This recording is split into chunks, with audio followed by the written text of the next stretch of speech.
بسم اللہ الرحمن الرحیم۔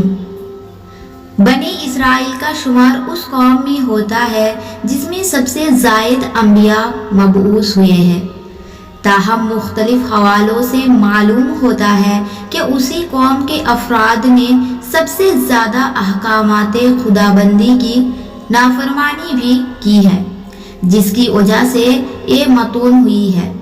حضرت داؤد علیہ السلام کے دور میں بنی اسرائیل نے احکامات خدابندی کی کھلم کھلا خلاف ورزی شروع کر دی تھی۔ احکامات خدابندی میں ایک حکم یہ بھی تھا کہ وہ ہفتے کے روز شکار نہ کرے اور نہ کوئی خرید فروخت کرے۔ جب اس قوم نے تسلسل کے ساتھ اللہ تعالیٰ کے احکامات کی نافرمانی شروع کر دی تو بطور آزمائش مچھلیاں احکامات خدابندی کے تحت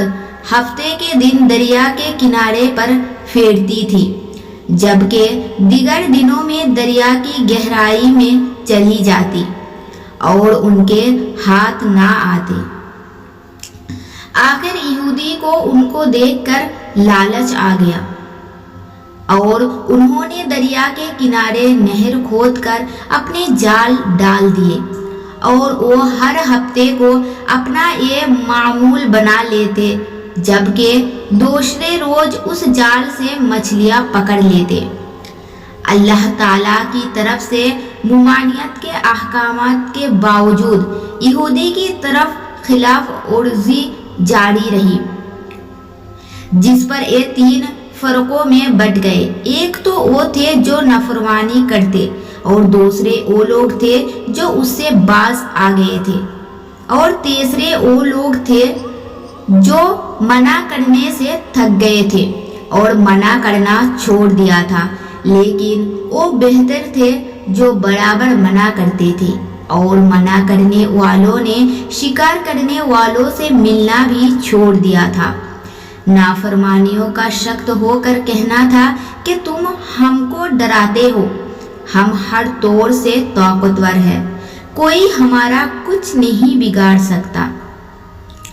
ایک دن لوگوں نے دوسروں کی آواز سنی تو دیواروں پر چڑھ کر دیکھا کہ ہر گھر میں بندر ہی بندر نظر آ رہے ہیں،